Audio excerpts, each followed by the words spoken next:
안녕하세요. 저는 두 아이들과 함께 지방에서 홀로 생활을 해나가고 있는 40대 초반의 돌싱녀입니다. 다른 사람들처럼 저도 남편과 시댁의 횡포에 가까운 괴롭힘으로 이혼을 하게 된 사람입니다.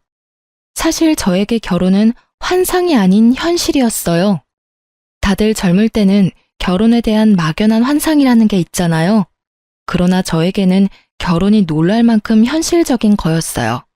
생활력 없는 아버지와 매번 돈을 벌기 위해 온갖 굳은 일을 다 하는 엄마를 보고 자란 제가 환상을 갖는 게 더 웃긴 일이긴 했죠. 엄마는 아버지와 이혼하고 경제적으로 더 윤택해진 사람이었습니다.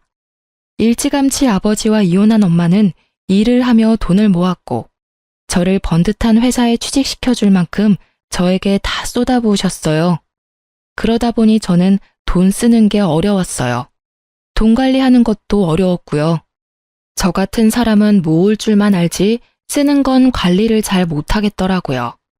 그러다 보니 아예 안 쓰는 방법을 선택하죠. 아니면 무조건 싼 걸 선택하거나. 그런데 연애를 하면서 그 선이 조금씩 무너지더라고요. 살 때는 사야 했고 또 사랑하는 만큼 주고 싶은 마음도 생기고. 그러던 차에 남편을 만나 연애를 하는 도중에 남편의 생활력 있는 모습에 결혼을 결심하게 됐어요. 솔직한 말로 그것만으로도 저는 친정아버지가 보여준 지옥 같은 가난함은 보지 않을 거라는 희망이 있었거든요. 집은 둘이서 집값의 반을 나눠서 내서 샀고 남편이 공동 명의로 하자고 해서 그렇게 하기로 했어요. 그리고 저는 그런 남편의 마음 씀씀이에 고마워서 혼수를 다 해갔죠. 남편과 저는 평범한 회사원으로 일하는 맞벌이였는데 저는 일을 그만두고 싶은 마음이 요만큼도 없었거든요.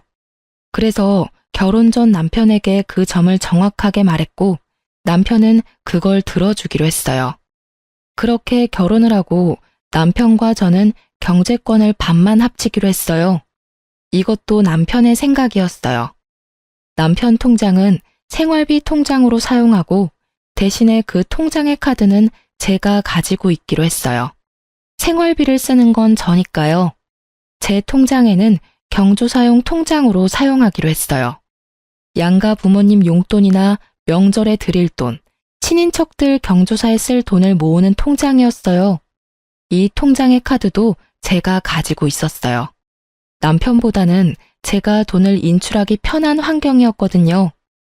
남편의 생활력을 철석같이 믿고 있던 저에게 상상치도 못한 일이 벌어진 건 첫 아이를 낳고 난 후였어요. 당시 저는 출산 후 육아휴직 급여를 받으며 생활했는데 아무래도 남편의 월급이 그리 좋지 못하다 보니 생활에 한계가 생기더라고요. 그래서 결국은 첫 아이가 6개월일 때 육휴를 중단하고 일을 하러 회사로 돌아갔어요. 처음부터 젖이 잘 나오지 않아 아이는 분유를 먹는 중이었고 당시에는 친정엄마에게도 여유가 있는 상황이었기에 아이를 맡기는 것도 가능했었죠. 그렇게 4개월 정도 일을 다니고 있었는데 남편이 매번 생활비를 아끼라며 돈이 없다고 저에게 잔소리를 하더라고요. 저희는 각자 70만 원씩 생활비 통장에 넣고 있었거든요. 그리고 경조사용 통장에는 매달 각자 60씩 넣고 있었고요. 생활비 통장에 140이면 그다지 모자랄 일이 없는데 매번 모자라다고 하니 이상하더라고요. 처음에는 애가 생겨서 돈이 많이 나가는 거라고 생각하고 아무렇지 않게 여겼는데 매달 그 말을 들으니 너무 이상하더라고요. 제가 돈 쓰는 규모에 변함이 없는데 돈이 모자라니 말이죠. 저는 그렇게 꼼꼼하게 기록하거나 확인하는 스타일은 아니에요. 솔직히 저는 최소한 쓸 만큼만 통장에 넣어놓고 쓰는 타입이고 카드는 잔액 확인이 편하니 월말에만 확인을 했거든요. 그런 저에게 매번 돈이 없다는 남편에게 이상하다는 마음이 들어 가계부를 작성하게 됐어요. 없는 시간 쪼개서 작성하는 것도 힘든 일이었는데 이상하게도 진짜로 매달 4, 50만 원 정도가 비더라고요. 제 계산으로는 한 달에 8, 90밖에 쓰지 않았는데 도대체 남은 돈들은 어디로 갔을까 싶더라고요. 그래서 혹시나 하는 마음에 남편이 대충 집에 던져두었던 통장을 들고 은행으로 갔죠. 그리고는 통장 정리를 했는데 매주 월요일에 10만 원씩 똑같은 계좌로 돈이 빠지고 있더라고요. 그러니 한 달에 4, 50만 원이 계속 비었던 거예요. 근데 계좌번호가 익숙해서 보니 저희 시모의 계좌더라고요.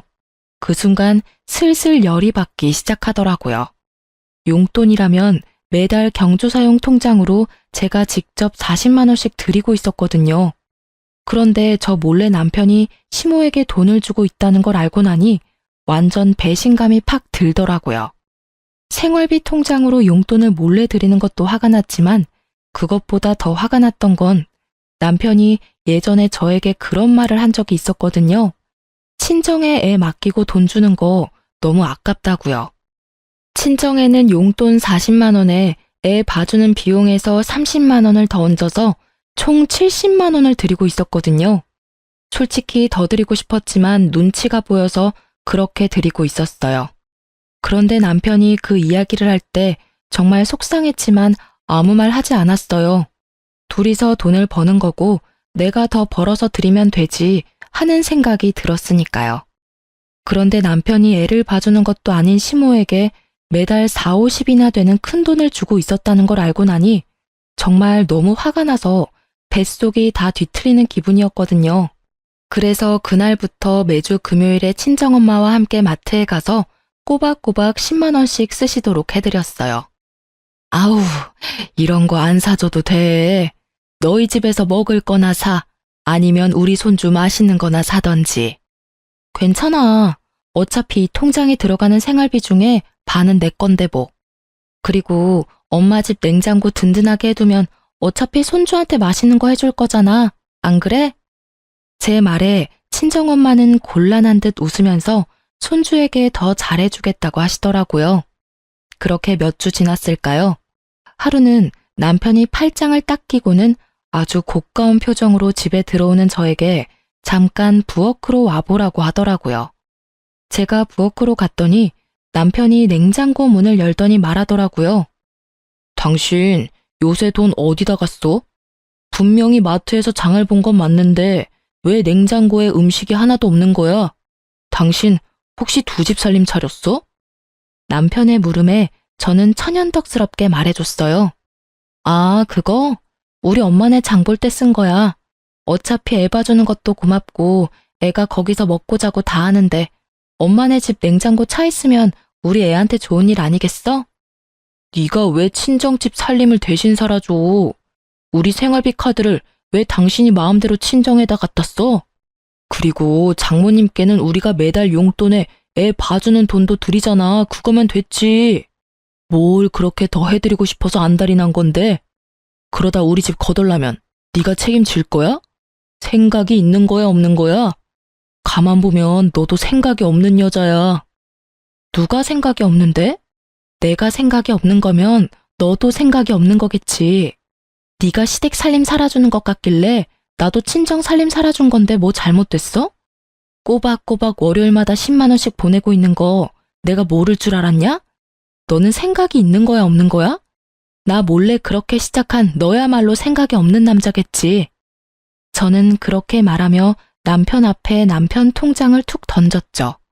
그걸 보더니 남편이 당황한 듯 그걸 후다닥 가져가더라고요. 아니, 왜 남의 통장을 마음대로 보는 건데? 이거 사생활 침해인 거는 알고나 있어? 그거 내 돈도 들어간 생활비 통장이거든? 아니, 그리고 지금 이 상황에 사생활 침해는 무슨 말이야? 여기서는 어머님한테 왜 돈을 보냈는지부터 말해야 되는 거 아니야? 나야 당연히 어머님이 필요한 게 있다고 해서 드린 거지. 나도 마찬가지야. 우리 엄마가 필요한 걸 사드린 것뿐이라고. 그런데 네가 잘못한 게 뭔지 알아? 생활비 통장에 돈 마음대로 써놓고는 나더러 돈 아끼라고 잔소리했다는 거야. 그리고 너 우리 엄마한테 주는 돈도 아깝다고 했었지? 애도 안 봐주는 어머님께 뭐가 필요했었는지는 모르겠는데 준 건 상관없어. 이미 줬으니까. 근데 너는 네 엄마한테 주는 건 괜찮고 나는 우리 엄마한테 주면 안 된다는 고약한 심보는 도대체 어디에서 나온 거야? 아니, 생각을 해보라고. 당신 친정에 이미 돈을 70만 원이나 드리고 있잖아. 그 돈이면 충분하지. 그 이상으로 또 뭘 사드릴 게 있다는 거냐고. 그래? 그럼 자, 네가 한번 봐. 우리 엄마가 마트에서 뭘 샀나? 저는 친정엄마와 함께 마트에 가서 산 영수증 내역을 보여줬어요. 각종 식재료와 영유아를 위한 간식, 그리고 아이를 키우는 데 필요한 잡화들이었어요. 특히 식재료는 다짐 육이나 새우살가리, 이유식을 시작하는 우리 아이를 위한 물건들 뿐이었어요. 뭘 샀는지 이제 눈에 보여? 우리 엄마는 그 돈도 아깝다고 손주한테 해줄 것들만 다 골라서 샀어. 근데 네가 어머니께 드린 돈으로 어머니는 뭘 샀을까? 모르긴 몰라도 우리 집이나 아이에게 도움되는 건 아니었나 보네. 우리 엄마는 애를 봐주니 돈을 받아가는 건데 당신 엄마는 애도 안 봐주는데 무슨 돈을 그렇게 많이 받아가? 왜? 애 보는 건 노동이 아닌 것 같아? 처갓집에 돈 주는 건 뭐든 다 아까워? 아니, 엄마가 요새 힘들어서 돈 좀 붙여달라고 해서 드린 거야. 그거 하나가 이렇게 너한테 잔소리 들을 일이야? 아니, 그리고 시댁에 좀 더 드릴 수도 있는 거지. 왜 이렇게 사람이 못돼 처먹었어? 너야말로 심보 고약한 거 알아? 그래, 네 엄마한테 네가 돈 주는 거 상관없어. 근데 그런 건 생활비 통장이 아니라 네 개인 돈으로 줬어야지. 최소한 네가 나한테 말을 한마디라도 했거나 네가 펑크낸 통장을 나한테 책임지라며 잔소리만 하지 않았어도 내가 이렇게 고약해지지는 않았겠지. 그리고 내가 고약한 거면 너는 적반하장인 거지. 화는 내가 내야 하는데 네가 왜 화를 내? 어이가 없어서 진짜. 결국 소리 한 번 지르지 않던 제가 소리를 꽥 지르고 나서야 남편의 변명과도 같은 자기 합리화는 사그라들었습니다. 지가 당할 재간이 없겠죠. 계속 논점을 흐리려고 했지만 결국 저를 속이고 시모에게 돈을 계속 준 건 사실이잖아요. 결국 그 뒤로 생활비 통장에서는 돈이 따로 나가지는 않더라고요. 저는 남편이 개인적으로 시모에게 돈을 좀 더 드리고 있나 보다 싶었는데 그건 또 아니었더라고요. 다음 주 월요일에 저한테 시모가 전화가 왔거든요. 예, 너 용돈을 이렇게 갑자기 줄이면 어떡하니? 네? 제가요? 저는 매달 꼬박꼬박 40만 원씩 드리고 있는데요. 아니, 그거 말고 매주 10만 원씩 주던 거, 그거 왜 안 주는 거야? 네가 아들한테 뭐라고 한 거 맞지? 어머님, 그건 줄인 게 아니라 원래대로 돌아간 거예요. 뭘 원래대로 돌아간 거야? 아니, 너 친정에는 70만 원씩 준다더니 왜 나한테는 그것만 줘? 너 나 차별하니? 시자 달린 건 다 꼴도 배기 싫고 그래? 어머님, 친정어머니는 애를 봐주고 계셔서 드리고 있는 거고요. 만약 어머님이 애 봐주실 마음이 있으시면 그 돈 더 드릴게요. 야, 이 막대 먹은 년아. 어디서 사람을 엿먹이려고. 애를 보는 건 너희 엄마가 한가하니까 보는 게 당연한 거지. 나처럼 바쁜 사람이 애를 어떻게 봐? 그리고 늙은 시모한테 맡겨서 너는 마음이 좋냐? 잠시만요. 남편 바꿔드릴 테니 남편하고 이야기하세요. 저한테 말씀하셔도 제가 해드릴 수 있는 건 없거든요.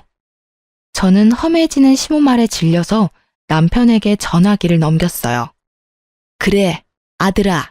아니, 매주 주던 돈을 끊으면 나는 생활을 어떻게 하니, 응? 여기저기 쓸 때도 많고 갈 때도 많은데 이렇게 갑자기 끊는 법이 어딨어? 어머니, 죄송해요. 저희가 많이 쪼들려서 드릴 돈이 많이 없어요. 이해하시고. 야, 너까지 이럴 거야? 내가 널 어떻게 키웠는데 네가 나한테 이런 대접을 해? 내가 분명히 너희 처갓집에 들어가는 것보다 더 달라고 말했잖아. 욕심 좀 그만 부리세요, 어머니. 돈이 없는데 그럼 빚내서라도 드려요? 아들 빚쟁이 만들고 싶으신 거냐고요. 사정이 그렇게 됐으니까 어머니가 이해하고 좀 넘어가시라고요. 결국 남편의 큰 소리에 시모가 깜짝 놀랐는지 더 이상 돈을 내달라고는 하지 않더라고요. 그리고 그 이후로 생활비 통장은 매달 영수증으로 지출을 확인하게 됐죠.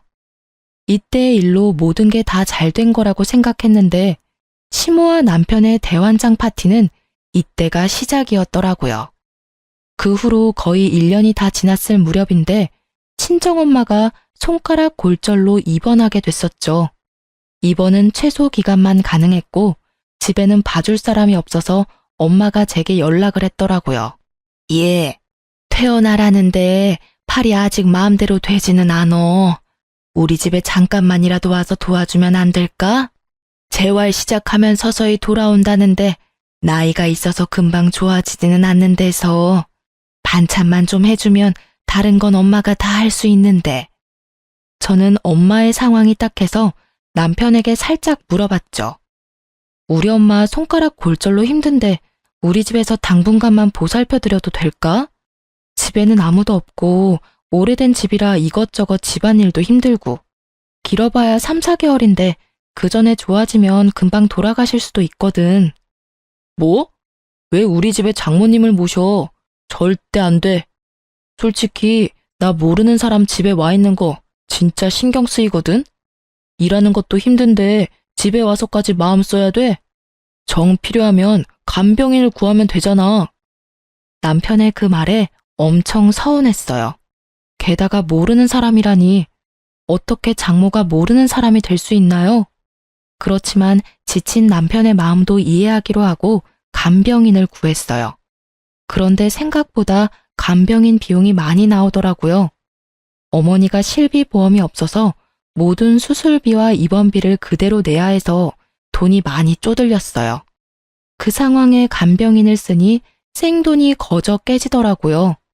그때는 집 안팎으로 일이 많아 돈이 많이 깨졌던 시기라 제가 개인적으로 모아놓은 목돈도 많이 없었거든요. 그래서 남편에게 부탁했거든요. 미안한데 우리 엄마 병원비랑 간병비가 생각보다 많이 나올 것 같은데 돈 좀 빌려주면 안 될까? 나도 돈 없는데. 그리고 그걸 왜 내가 내야 해? 당신 엄마니까 당신이 알아서 해야지. 어디 우리 엄마 아프다고 내가 당신한테 돈 달라고 한 적 있어?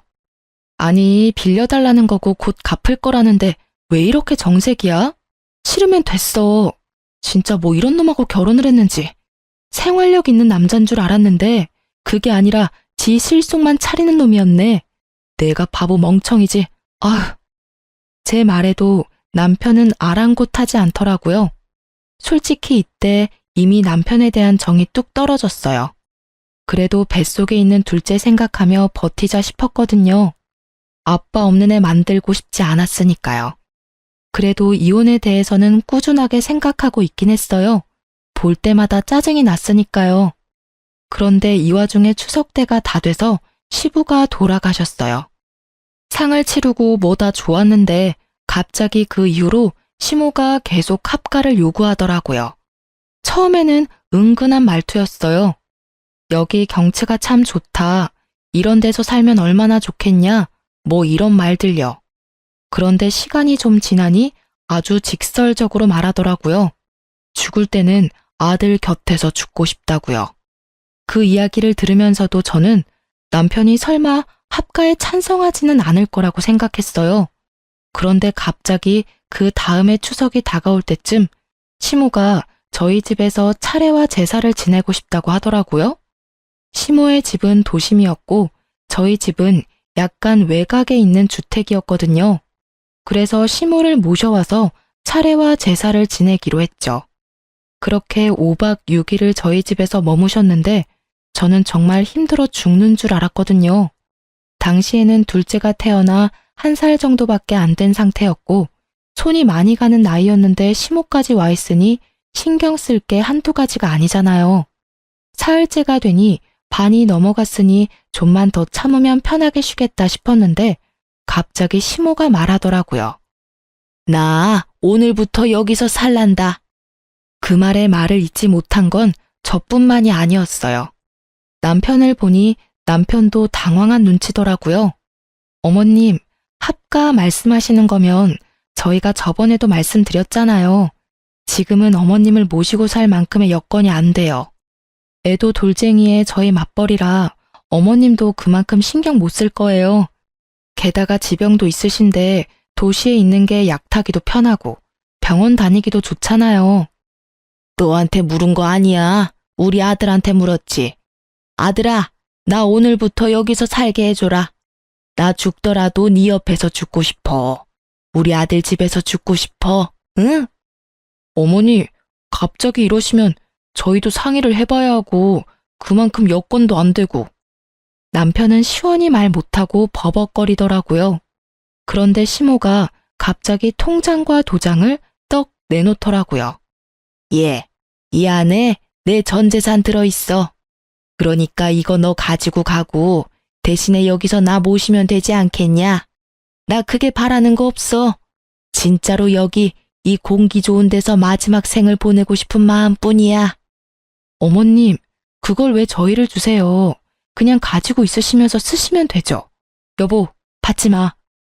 제가 말하기가 무섭게 남편이 통장을 덥석 쥐더라고요. 그 모습에 보는 제 뱃속에서는 불덩이 하나가 들어앉은 것처럼 확 열이 나더라고요. 당신 진짜로 어머니 모실 거야? 그럼 어떡해. 이렇게까지 말씀하시는데 내가 받으려야지. 그래? 그럼 그 돈 받았으니 당신이 잘 받으려. 나는 손가락 하나 까딱 안 할 거니까. 이런 배은망덕한 년이 다 있나? 네가 이 집에 시집와서 얼마나 편하게 잘 살았는데. 그게 다 우리 아들 덕분인데 이제 와서 뭐? 손가락을 까딱 안 해? 우리 아들한테 왜 그런 험한 일 시켜? 결혼시켜줬더니 남편을 아주 지 마음대로 조종하려고 들어? 남편은 시모를 진정시켜놓고 저를 끌고 안방으로 데려오더니 달래듯 말하더라고요. 여보, 너무 감정적으로 생각하지 말고 어머니 전 재산이 얼만 줄이나 알아? 거의 5천만 원이야. 어머니가 준 돈 나눠줄게. 솔직히 당신이 어머니 케어할 부분이 더 많으니까 내가 그거 감안해서 당신한테 반은 나눠줄 테니까. 마치 그게 공평하다고 말하는 남편의 입을 쭉 잡아 찢고 싶더라고요. 아니, 내가 케어를 하면 나한테 돈을 다 줘야 당연한 거지. 어딜 반값에 후려치려고 하는 건지. 뭐, 그 돈 다 준다고 해도 절대로 합가는 반대였지만 말이죠. 그럼 그 돈 반을 가져가는 당신이 어머님도 반은 봐줄 거야? 당신도 알다시피 지금이 승진의 중요한 때고 이럴 때 집에 몸 붙들려 있으면 손해보는 거 잘 알잖아.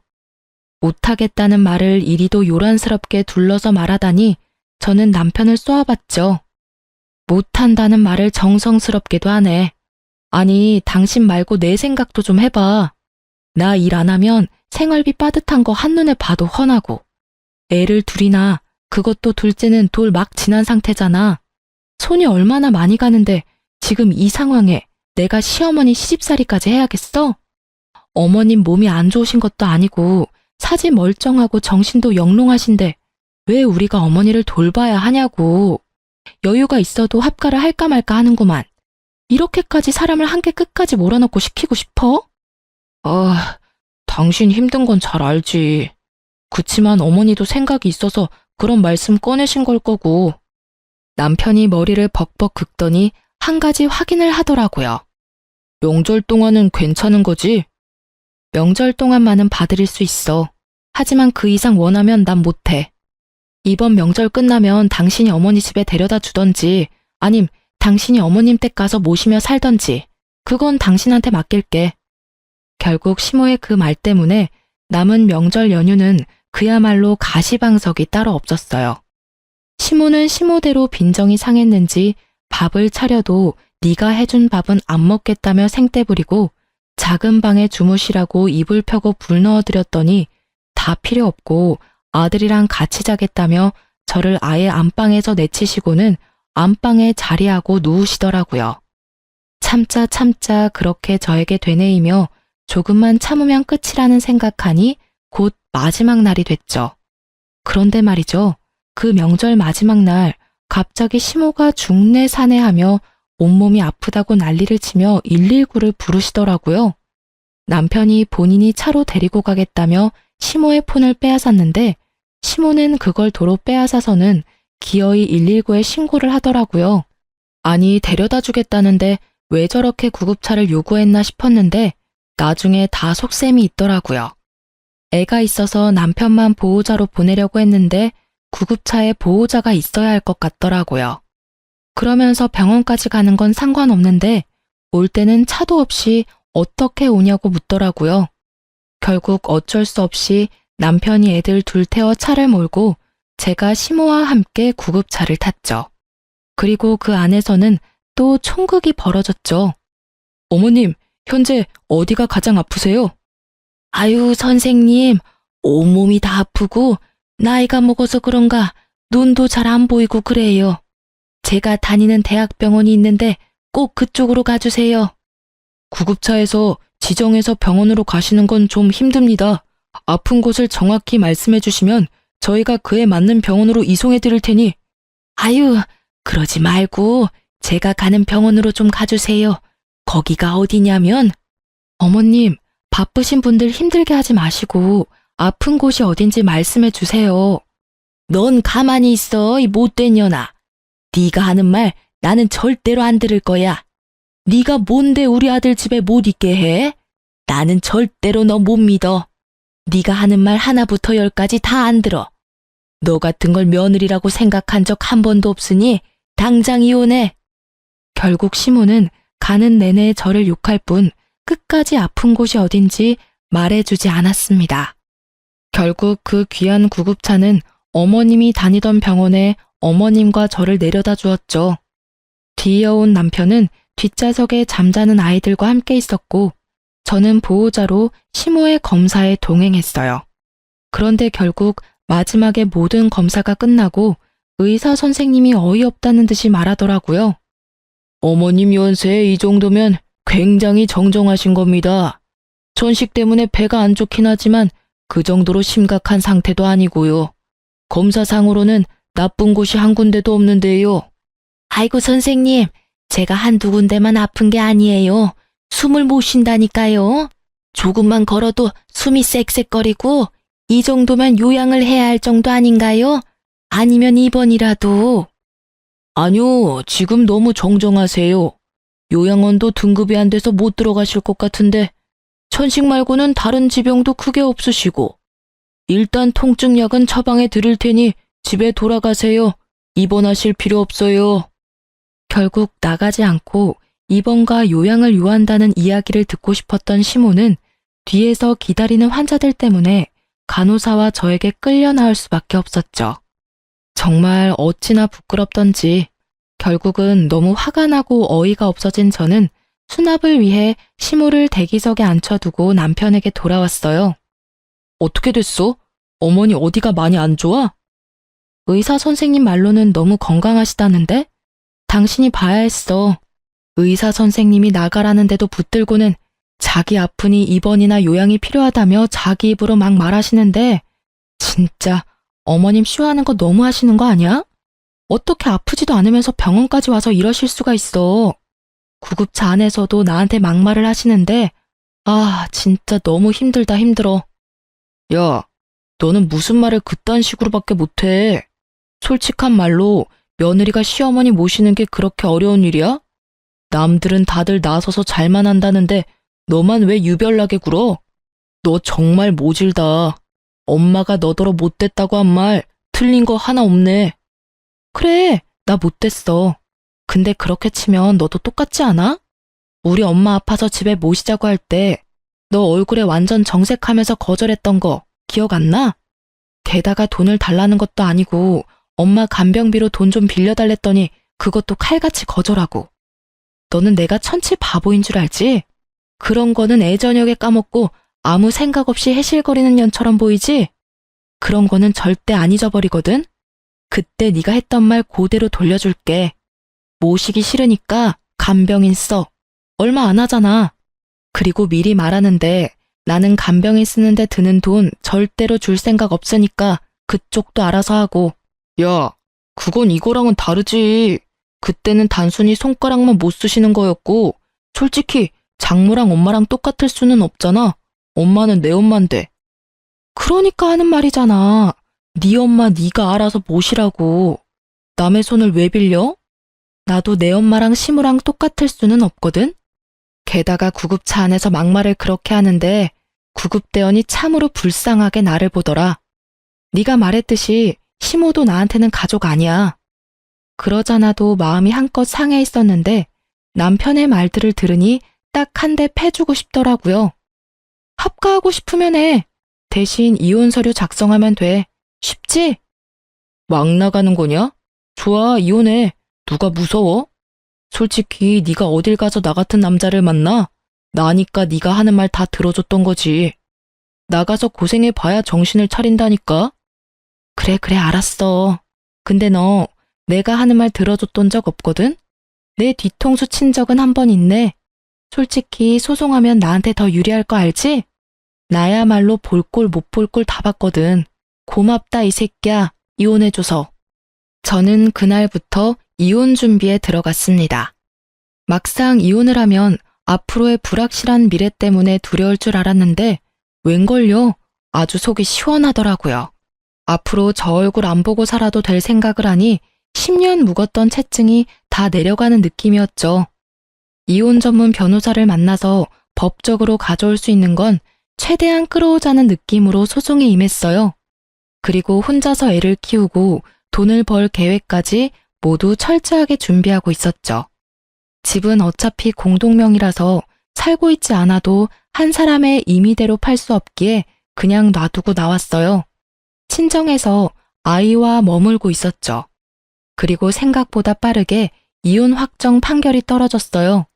재산 분할도 변호사님이 예상한 대로였고 양육권과 친권도 제가 가져올 수 있게 됐어요.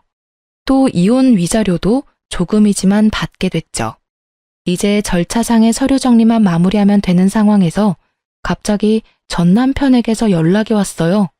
병원 주소를 보내더니 당장 이곳으로 와달라고 하더라고요. 그 말만 하고 뚝 끊길래 다시 전화했는데 전 남편이 전화를 계속 안 받더라고요. 그래서 혹시나 싶어서 그 주소로 향했어요. 그곳에 갔더니 전 남편이 무척이나 초조한 얼굴로 저를 기다리고 있더라고요. 여기까지 왜 부른 건데? 나 바쁘니까 용건만 간단히 해줘. 갑자기 불러낸 건 미안해. 우리 엄마가 갑자기 쓰러져서 지금 입원해 계시거든. 아직 우리 이혼 서류 마무리 안 됐는데 당신이 아직까지는 며느리잖아. 그래서 당신이 당분간 간병을 좀 해줬으면 싶은데. 어머님처럼 지병이 있는 사람은 도시에 있는 게 낫다고 내가 말했잖아. 내 말 허투루 듣고 어머니 돈에 눈이 멀어서 모시겠다고 집에 데려온 당신 잘못이니까 당신이 알아서 어머님 간병해. 왜 엄한 사람한테 간병하라 마라 하는 건데? 그리고 엄밀히 따지면 이혼 소송이라 판결 확정되면 이혼 효력 발생하는 거거든? 우리 완전 남남이니 나한테 이런 짓 시키지 마. 아주 쓸데없는 잔머리만 돌아가가지고는 사람을 요리조리 써먹으려고 환장을 했네. 그럼 어머니가 준 돈 당신한테 다 줄 테니까 어떻게 간병만이라도 좀 해줘. 나도 일하러 가야 하는데 봐줄 사람이 하나도 없어. 간병인 쓰려니 너무 비싸고. 결국 또 자기 실속만 차리려고 간병인도 쓰지 않겠다는 남편을 보며 저는 코웃음을 쳤어요. 아니, 억만금을 줘도 모시기 싫거든? 뭐 정이라는 게 눈꽃만큼이라도 남아있어야 간병을 하지. 당신은 내가 저번에 구급차 안에서 어머님한테 어떤 말 들었는지 모르지? 나 못 믿으니 나더러 당신이랑 헤어지라고 하더라. 아주 악에 받쳐가지고는. 너를 며느리로 생각한 적 단 한 번도 없다는데 며느리로 생각하지도 않는 내가 간병해주길 바라시지는 않을 거 아냐? 그러니 당신이 알아서 하는 게 맞지. 제발, 그러면 예정을 봐서라도 애들 아빠인 나를 봐서라도 좀 모셔줘, 응? 돈 아끼지 말고 어머님 돈 팍팍 써. 이러라고 물려주신 돈일 거 아니야? 그리고 우리 재산 분할해서 집도 나눠야 되니까 빠른 시일 내에 생각해서 알려줘. 집을 팔고 반으로 나눌 건지, 집 가격의 절반을 나한테 주고 그 집을 가지고 갈 건지. 아, 그리고 양육비는 제대로 보내줘. 안 보내주면 또 소송할 거야? 저는 그렇게 말하고 남편을 놔두고 떠났죠. 이미 남남인데 어쩜 이렇게 뻔뻔하게 지 원하는 것만 부탁하는 모습을 보니 다시금 이혼 잘했다는 생각이 들더라고요. 나중에 지인을 통해 알아보니 시모가 뇌출혈이었다고 하더라고요. 결국 외곽에서 병원까지 시간이 걸렸던 바람에 편마비로 오랫동안 치료를 받아야 한다고 하더라고요. 차라리 남편이 시모와 함께 시모 집에 있었다면 더 빨리 도착해서 예후가 좋았을 텐데 말이죠. 아들 집이 뭐 그리 중요하다고 굳이 거기 있겠다고 고집을 부려선 이런 상황을 만들었는지 원. 전 남편의 연락은 그때 이후로 없었어요. 그런데 2년 정도 지났을까? 전 남편이 양육비를 안 보냈더라고요. 일단 연락을 남겼는데 도통 통화가 안 되더라고요. 그래서 전 남편 회사에 직접 전화해서 물었더니 저녁에 다른 일 하나 더 뛴다고 바쁘다고 했다는 모양이에요. 알고 보니 투잡을 뛰고 있었더라고요. 저는 이해가 안 갔죠. 아니, 시모가 통장에 넣어둔 그 돈들로 병원비는 충당이 됐을 텐데 말이에요. 의아하게 생각하던 그때 전 남편이 만나서 이야기하자며 저를 부르더라고요. 목소리가 완전 힘없이 기어가는 모양새라 거절하려다 나가기로 했어요. 그렇게 만난 남편의 얼굴은 아주 눈뜨고 볼 수 없을 만큼 푹 상해 있었습니다. 뭘 하면 이 단시간에 이렇게 늙을 수 있는지 모를 정도로요. 회사 전화했다면서? 응. 근데 도대체 투잡을 왜 하는 거야? 그만큼 돈이 없어? 연차 어느 정도 돼서 월급 늘었을 텐데? 혹시 어머님이 주신 통장에 비밀번호 몰라서 못 쓰는 거야? 아, 그 통장 진짜 말도 마. 내가 완전 어머니한테 뒤통수 제대로 맞았어. 그게 무슨 소리야? 5천만 원 있었다며. 통장에 찍혀있던 돈이 가짜였어. 나는 틀림없이 5천만 원을 받거든? 그런데 어머니 입원하고 병원비 내려고 통장에 돈 뽑으러 왔는데 500만 원을 뽑으려는데 인출이 안 되더라고. 잔액이 모자라다고. 그걸 보고 놀라서 통장 정리했더니 안에 꼴랑 200만 원 좀 넘게 들어있더라고. 아버지 돌아가시고 가지고 있던 돈 다 쓰셨어. 그 5천만 원은 일부러 그 이후로 통장 정리를 안 한 거였고.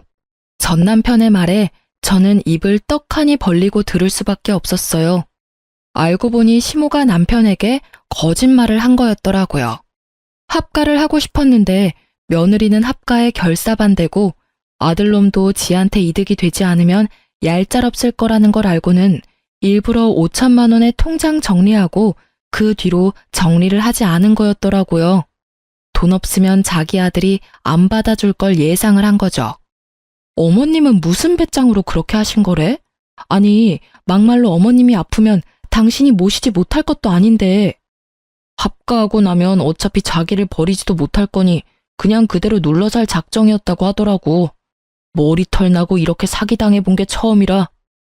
아들 성격 잘 알고 있으셨네? 어차피 당신 그 돈 없으면 합가 안 할 생각이었잖아. 안 그래? 그 돈에 눈이 멀어서 합가했으면 진짜 당신 나한테 욕 오지게 얻어먹고 탈탈 털렸을 텐데. 그 꼴 안 봐서 다행이긴 하다, 내 입장에서는.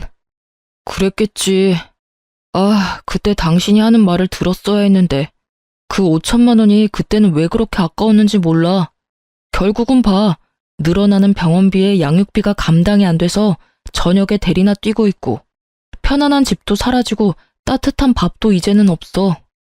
저기, 나 정말로 반성 많이 했거든. 이런 이야기 꺼내는 것도 미안하긴 한데 나랑 재결합할 생각은 없어? 나는 당신한테 정말로 미안함을 많이 느끼고 있어. 우리 애들도 보고 싶고. 전 남편은 아주 애처로운 표정으로 제 손을 붙잡고는 아주 슬픈 얼굴을 하더라고요. 저는 제 손을 잡은 전 남편의 손을 매몰차게 뿌리쳤어요. 사람 고쳐 쓰는 거 아니라는 옛말 하나 틀린 거 없네. 나는 당신이 변했다고 다시 믿는 것 자체가 어려운 사람이야. 당신이 지금 나한테 미안해서 재결합하자는 거 아니잖아. 딱 봐도 당신 상황이 힘드니 재결합하자고 하는 게 너무 눈에 보이거든. 내가 시어머니 간병해주고 재정적으로 도움이 됐으면 하는 거 맞지? 내가 친절하게 말해줄게. 헛된 기대 그만하고 양육비나 제대로 보내. 그 말 하려고 당신 부름에 응한 거거든? 양육비 꼬박꼬박 보냈으면 당신한테 연락도 안 했을 거야. 저의 확고한 말에 전 남편의 얼굴에 가득하던 슬픔은 온데간데 없이 사라지고 완전 짜증나는 얼굴만 얼굴에 가득하더라고요. 그딴 말 할 거면 꺼져. 사람 힘들다는데 뭐? 양육비나 내놓으라고? 내가 너한테 부탁한 것부터가 잘못이지. 사람이 이 정도로 저자세로 나가면 적어도 생각하는 척이라도 해야 할 거 아니야. 그러게 왜 번지수를 잘못 짚어서 이런 불편한 상태를 만들어. 그러고 보면 당신은 참 안 변하는 것 같아. 여전히 자기 실속 잘 챙기고 있고 그것 때문에 피도 많이 받는데 여전히 모르고 있고. 결국 남편은 저를 놔두고 홀라당 가버렸어요.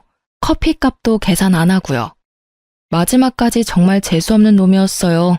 제가 어쩌다 저런 남자와 결혼을 했는지. 저 남자가 제 인생에서 도움이 된 거라고는 엄마 생각 지긋한 두 아들 뿐이네요. 전 남편과 헤어지기 전 많은 준비를 했지만 역시나 이혼 후에는 힘든 시간의 연속이었어요. 그렇지만 그 와중에도 저는 점점 담금질 당하고 더 강해졌다는 생각을 하곤 해요.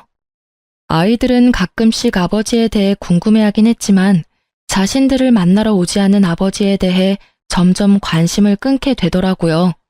사랑의 반대말은 무관심이라고 했던가요?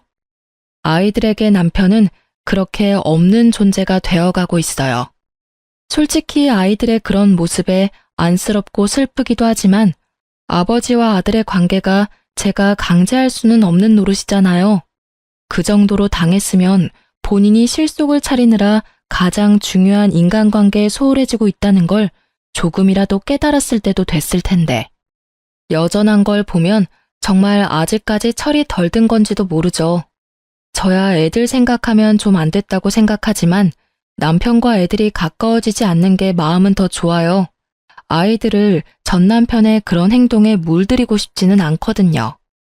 글을 쓰면서도 그때의 생각이 새록새록 떠올라 조금은 답답하고 화가 나기도 했지만 이렇게 제 꽁꽁 숨겨두었던 제 이혼 이야기를 꺼내고 나니 마치 임금님 귀는 당나귀 귀라는 동화책처럼 마음 한구석이 무척이나 후련한 생각이 들어요.